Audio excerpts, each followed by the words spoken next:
Any questions? So the exam was over everything up through chapter 2 except the last section. So that'll be on the next exam. So I was gonna go over that today. But is there any questions on anything?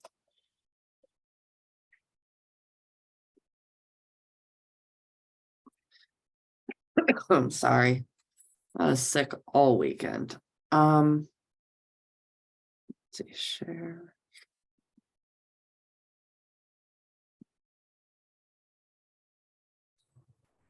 Is it from the train?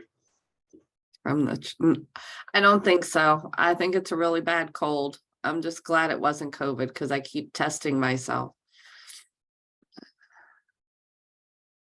Although they tested the water in my area and it does have the chemicals in it. And I'm probably about an hour away.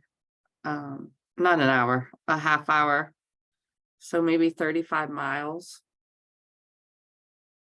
My car, it rained, and the spots from the rain, you could tell there's something in it because it doesn't look good and it's hard to get off. So I'm definitely seeing effects from it, like the acid rain.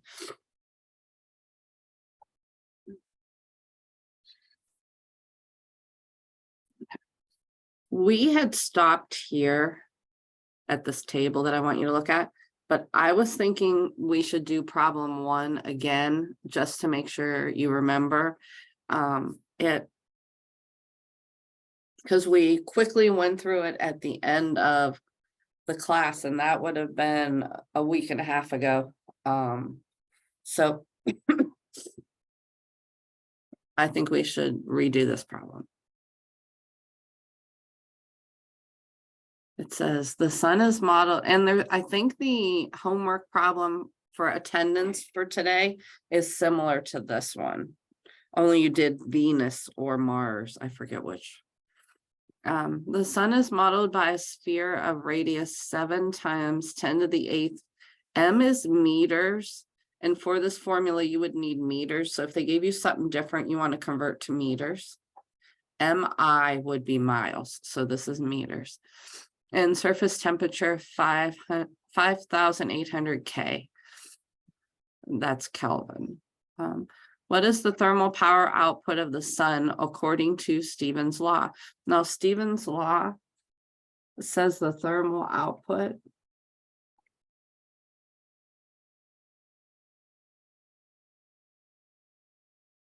is sigma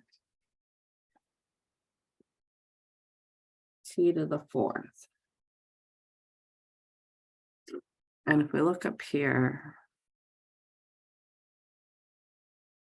thermal radiation is sigma T to the 4th, where sigma, called Stephan's constant, is approximately equal to 5.7 times 10 to the negative 8. So this sigma is 5.7 times 10 to the negative 8 watts per meter squared Kelvin to the 4th.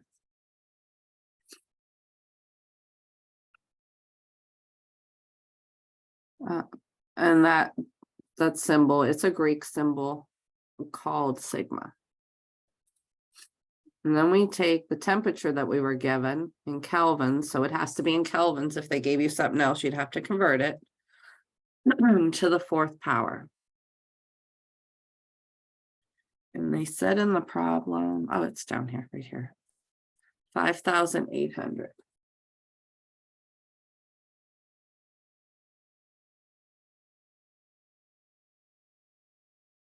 This is going to be K to the 4th, which will cancel with this K to the 4th. So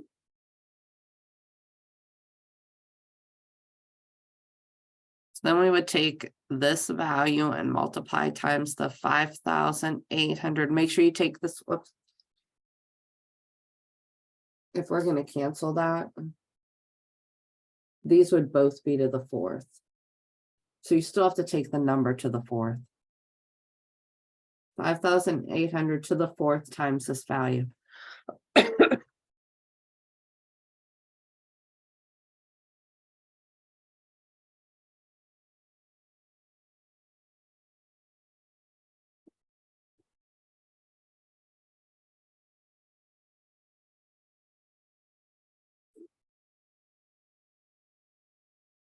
If you take this to the fourth, you'll get this. And then we have our watts per meter squared. And the K to the fourths would cancel.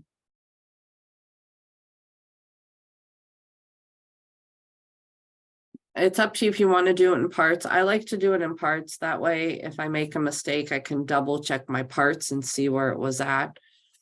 So then when we multiply these two,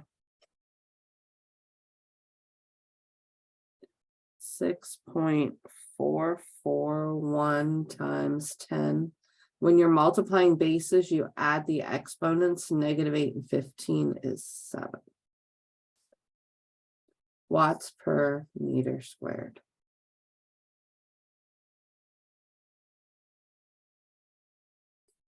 So if you think of that, 6.441 10 to the 7th, you're moving this over 7 times. That's huge for the amount of watts that are being sent out, but that's only in 1 meter squared. Think of a yardstick. A yardstick is a meter. Almost, it's a little more than a yard is a little less than a meter. But if you think about the area that it would make, and all this heat is coming from that small area. Now, if we wanted all of the sun, which is what they're asking for, we need to find the surface area. But any questions on getting this part? So this is just giving us, compared to the sun, one small square area. They told us that the sun was 7 times 10 to the 8 meters for the radius. To find surface area of a sphere,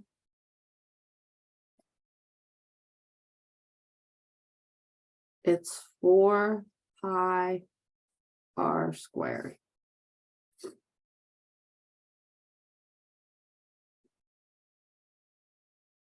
And so you plug in your radius. 4 pi is just a number in your calculator. And they gave us the radius as 7 times 10 to the 8th squared. Now, the biggest thing, you have all the formulas. Sorry. Entering in the calculator is probably the biggest problems.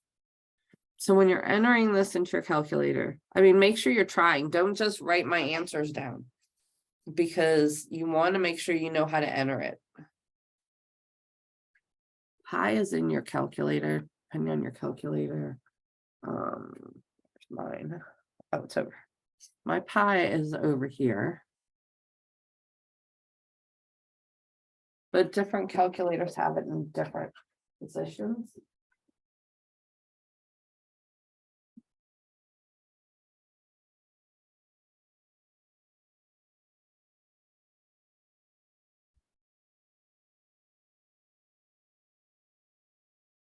This one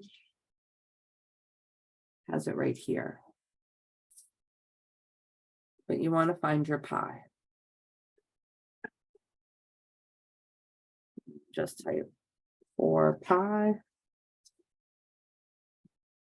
And 7 times 10 to the 8 squared.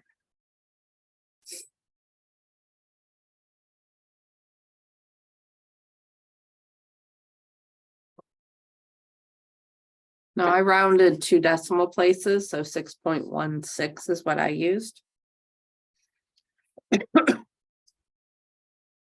So anytime you have a sphere and you need the surface area, then you would use this formula for surface area.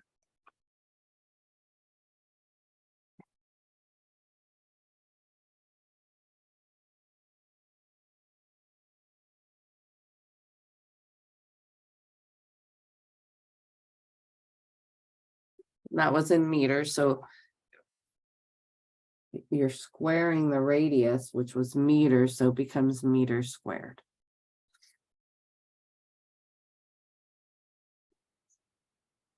Any questions?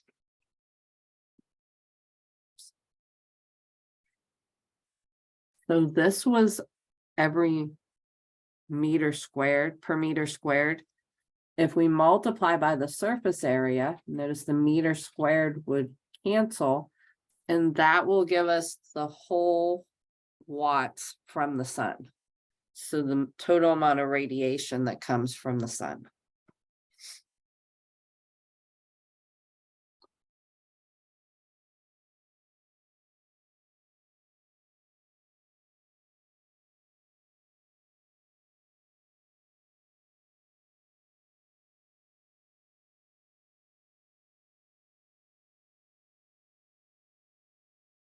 Our meters squared cancel.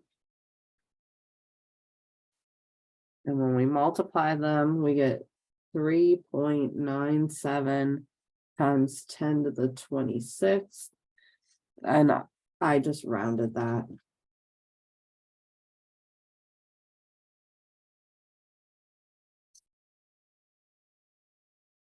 To 4.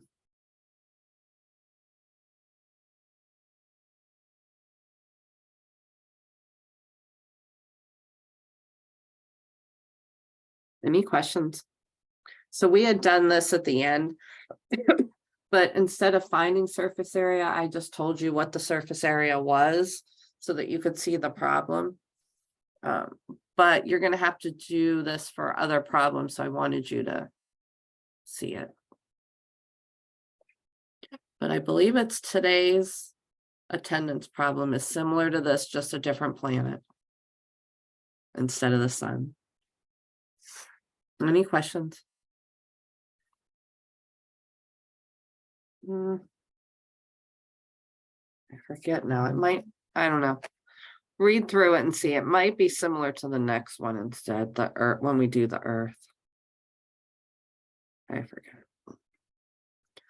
Any questions?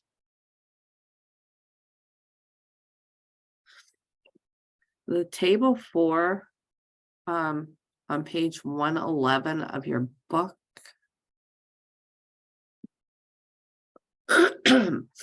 It tells you the variables that they're using. The capital R is radius of a planet.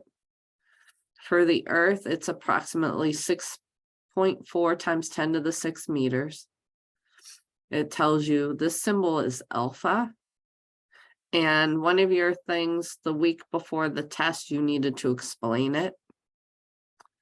That's the albedo, the fraction of incoming solar energy that is immediately reflected back to space.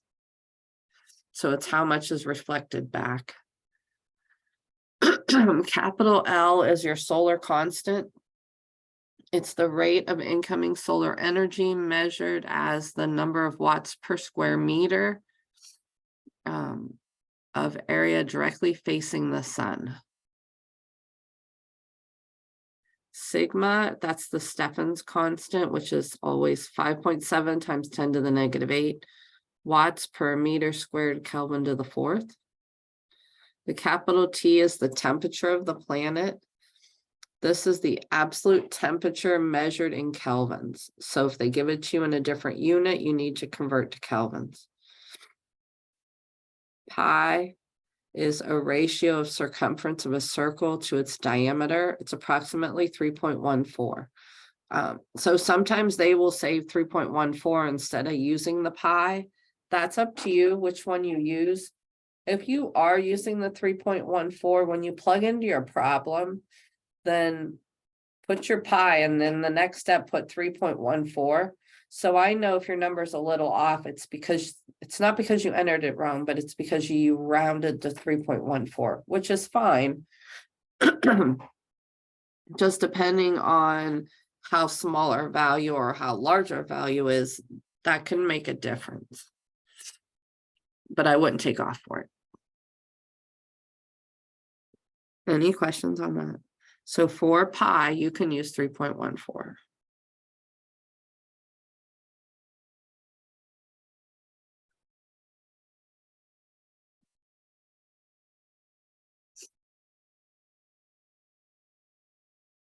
This talks a little bit more about some of the symbols. The solar constant L is the amount of solar radiation that will fall on 1 meter squared panel that was square on the sun's radiation. Kind of like, it's just like straight shot on it. For Earth, the solar constant is approximately 1,350 watts per meter squared. The albedo alpha that we talked about, reflected back as indicated in thin large arrows. Let's look at that. I forgot about that. So figure 29, page 110.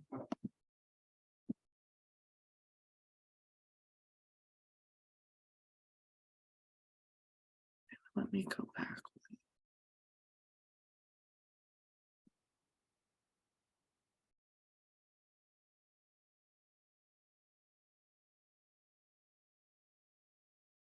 There we go.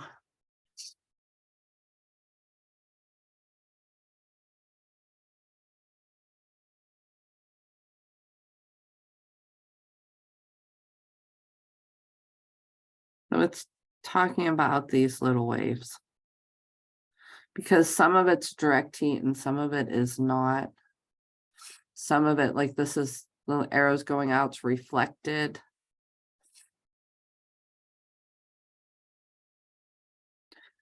Outgoing radiation from all of the Earth's surfaces, less hot, longer wavelengths. But this side is where it's getting hit by the sun, and some increasing radiation is reflected directly. That's the orange one. And then some is from the Earth's surface. So the squiggly lines is the temperature from the Earth. The orange going off is the reflection from the sun. Any questions?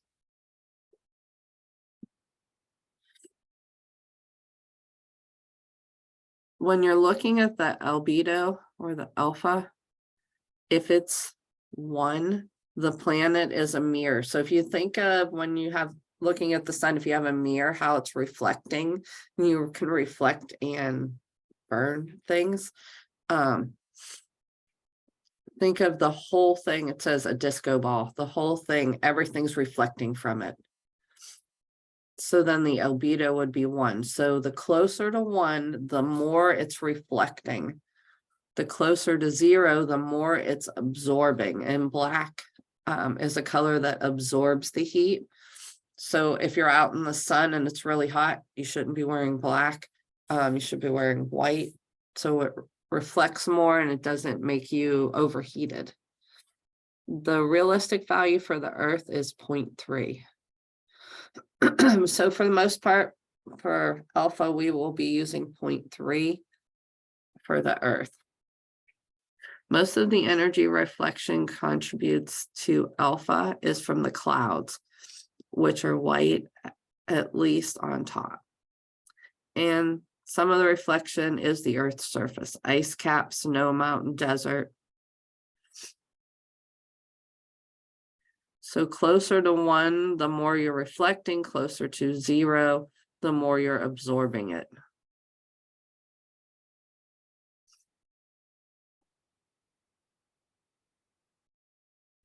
Problem 2.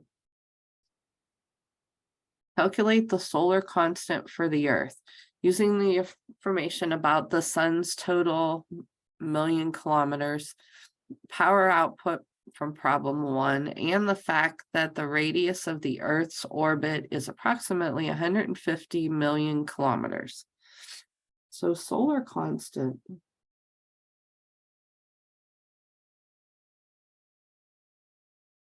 is total power output.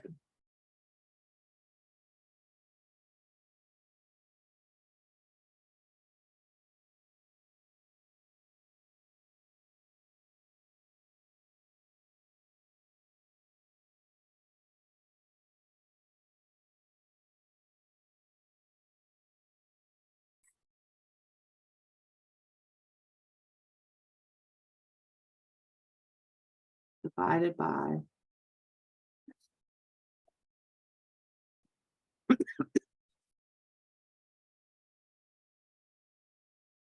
the surface area.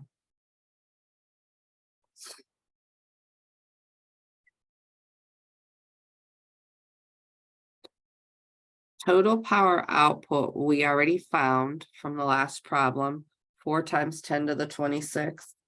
When we found the total from the sun.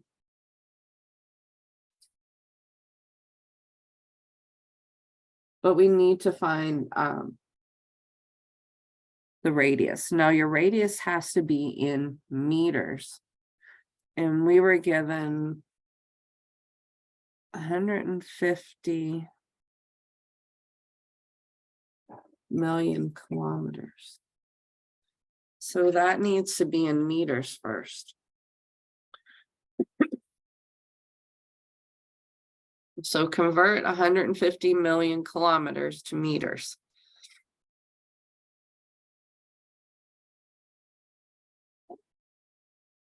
Sorry.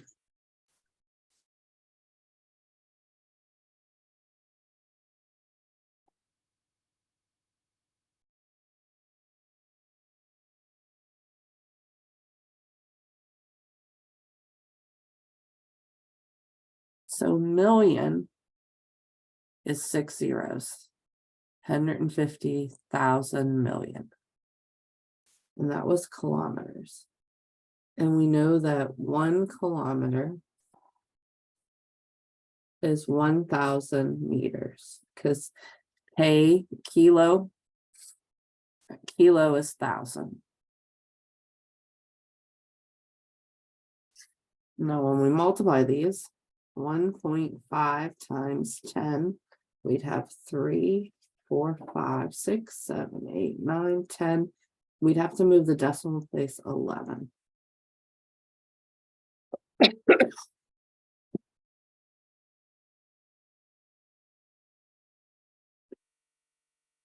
So 150 million kilometers is 1.5 times 10 to the 11th meters.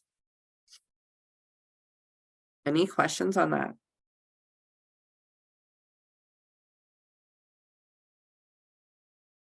So this is the total power from the sun, which was 4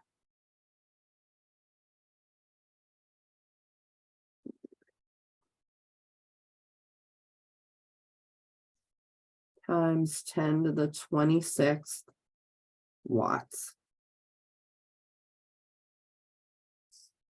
4 times pi times 1.5 times 10 to the 11th meters squared. So this is surface area. Now to find the solar constant for a planet, you use this formula. This is from the sun. And then we divide by the surface area because we want to find watts per meter squared for our solar constant. Any questions so far?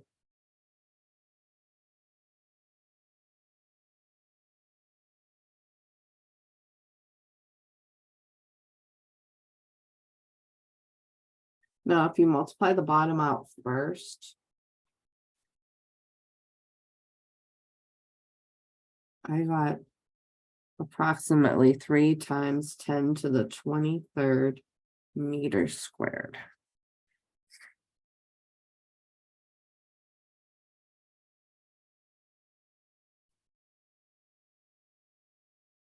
Any questions? Is that what everyone's getting? If you multiply square this first and multiply it times 4 and pi, you get approximately 3 times 10 to the 23rd.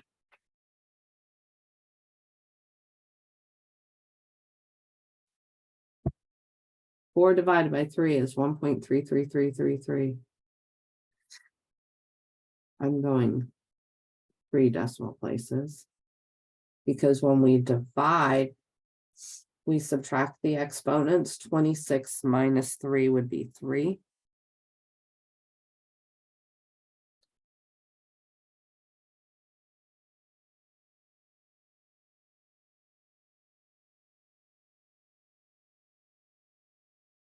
So we should be getting 1,333 watts per meter squared. It's close to the correct answer because remember, this is just an estimate.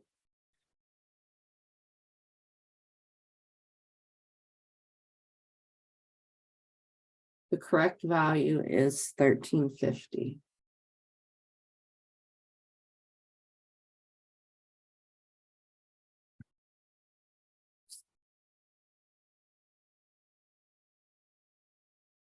So it's not too far. Any questions on it?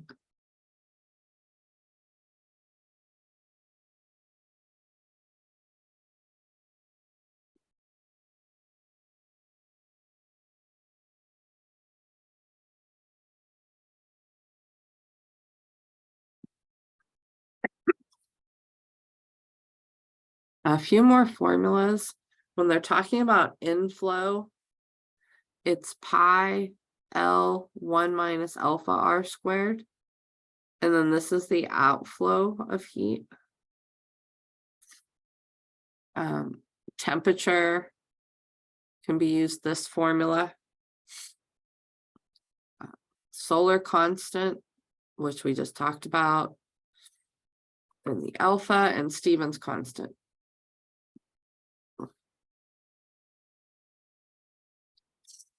Any questions?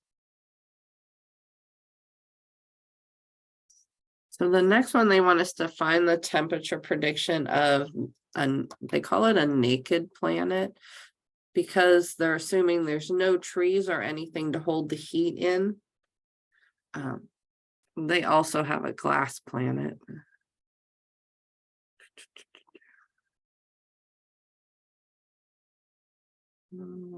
Here there.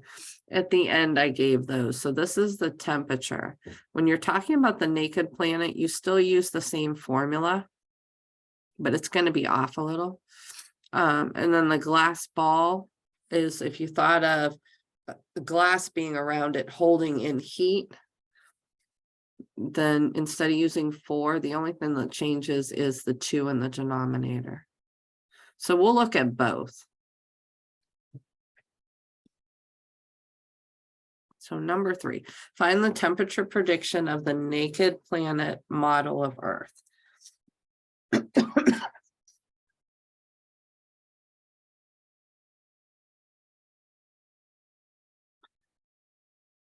So we're using the formula T equals the 4th root L times 1 minus alpha over 4 sigma. Now we're doing Earth. Remember, alpha for Earth is 0.3. Sigma is from Stefan's law. The 5.7 times 10 to the negative 8. L is what we found in the last one, the constant.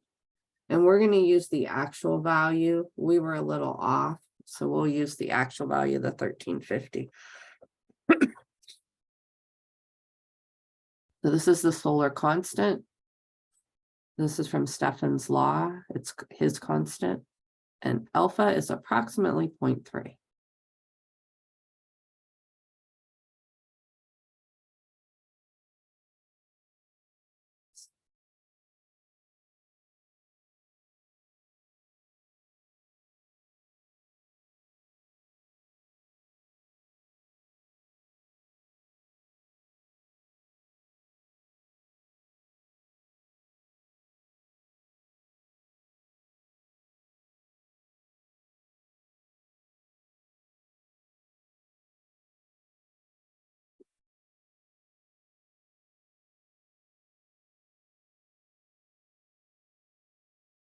Now, there's a couple ways. For the 4th root for a radical, some calculators, mine does not, this one at least, doesn't have it here. You have to find it in the functions. But this calculator does. it has a little X here. So you could do the fourth root. Another thing you can do though, if you're taking something to the fourth power, the fourth root,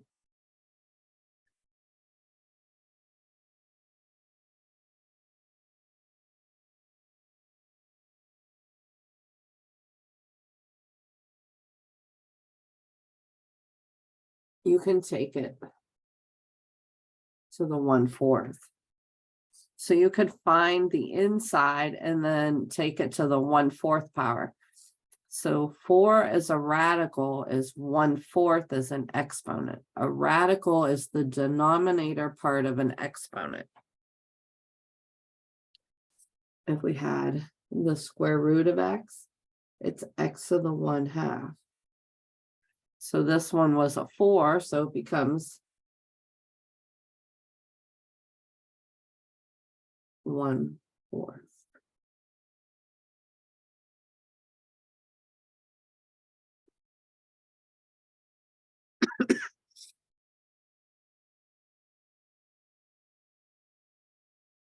If you want to do it in parts, just calculate the top. You should get 945. And then there was Kelvin, so it's Kelvins to the 4th.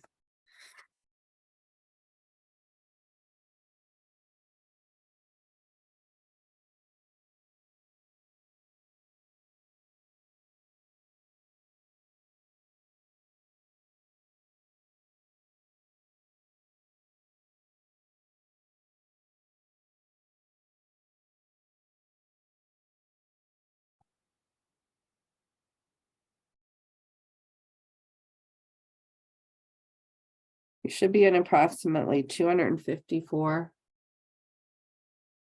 Kelvin.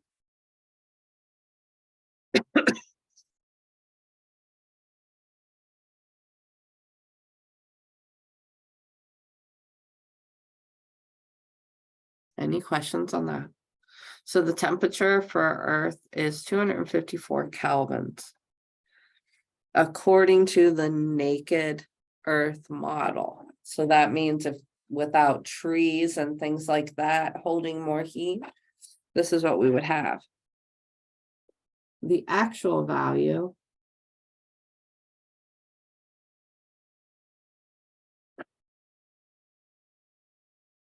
for Earth is 288.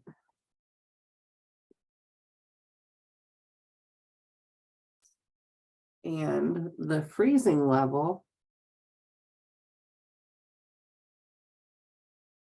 for Kelvin is 273. So our estimate was actually below freezing.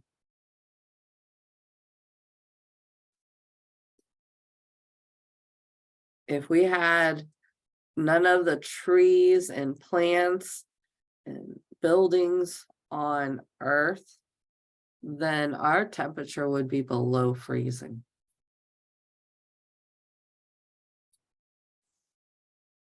Any questions on that?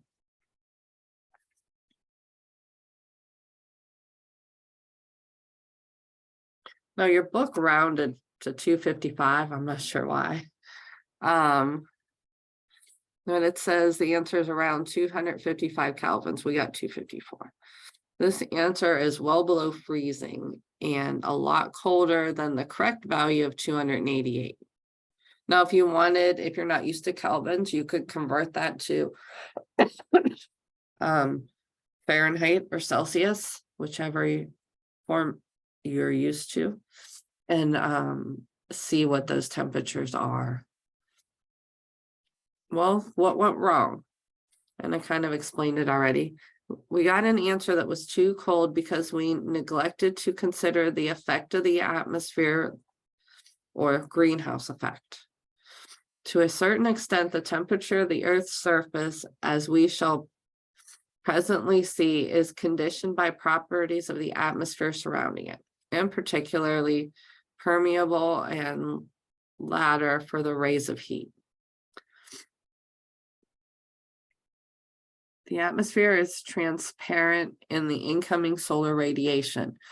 but there's other things that hold it, and that's what this is telling you. So without looking at all the other things on Earth that can hold in the heat, or if we cut everything down, we would be below freezing. So what they did was they also then, the next problem, find the temperature prediction of the glass ball greenhouse model for planet Earth. The atmosphere itself, the glass ball, warms up and radiates thermal energy, so the formula changes because you're thinking of it holding in heat. So you're finding both extremes and you're somewhere in the middle. So it's the same formula, except you use 2 instead of 4 in the denominator.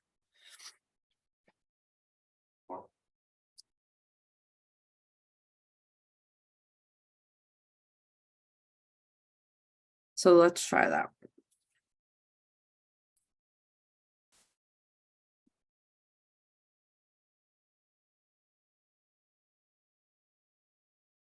So everything stays the same, except it's a 2 instead of a 4 in the denominator.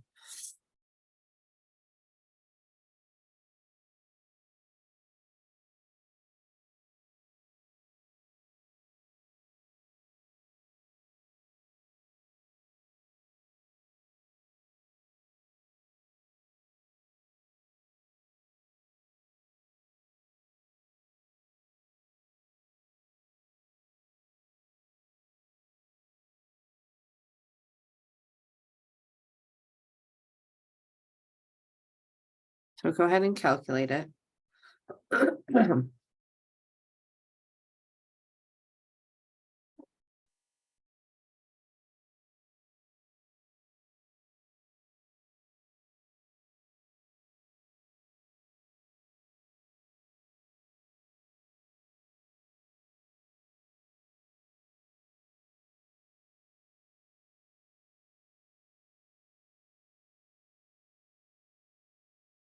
So you should be in 301.7.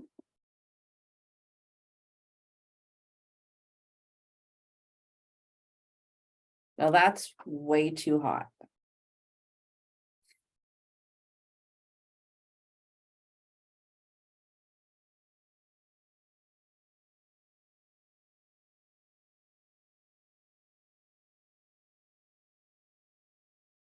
Is everyone getting 301? Any questions on it?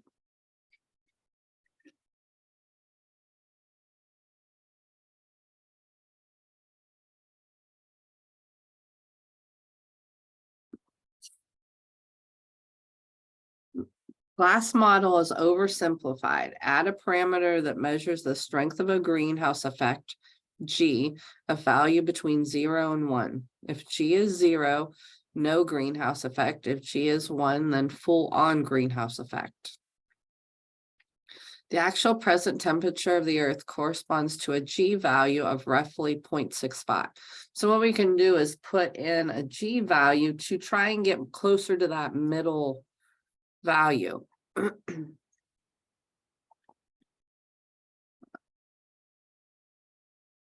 But these are the formulas for the most part that we've used the most. And that is everything from this section. Is there any questions?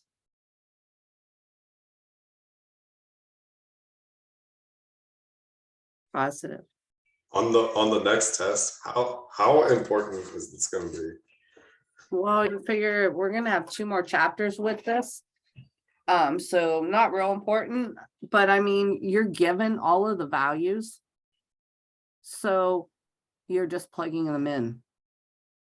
Try if I put one on the test, it's probably similar to the one, and I probably would put one on the test, but it would be similar to the one that's the attendance problem. So try that one. If you have questions though, we'll do it tomorrow. Also, I don't know, I had some different thoughts. Wait, let me get out of sharing. There were a couple problems that I wanted on the test and didn't put them on because it was an online test timed. I wondered your opinions on if next time we have maybe a couple problems that are take home that are a little more involved, and then the in-class test. That way then I can put in something like this problem, I'd probably put on the take home. That way then I know you understand it and you're able to take more time on it. You can ask me, you can ask other people in the class and work on it. And then the other more basic problems would be in class. Any opinions on it? If you don't want to say it out loud, you can type it in the chat. Would it be the same amount of problems, like 10 on the test and then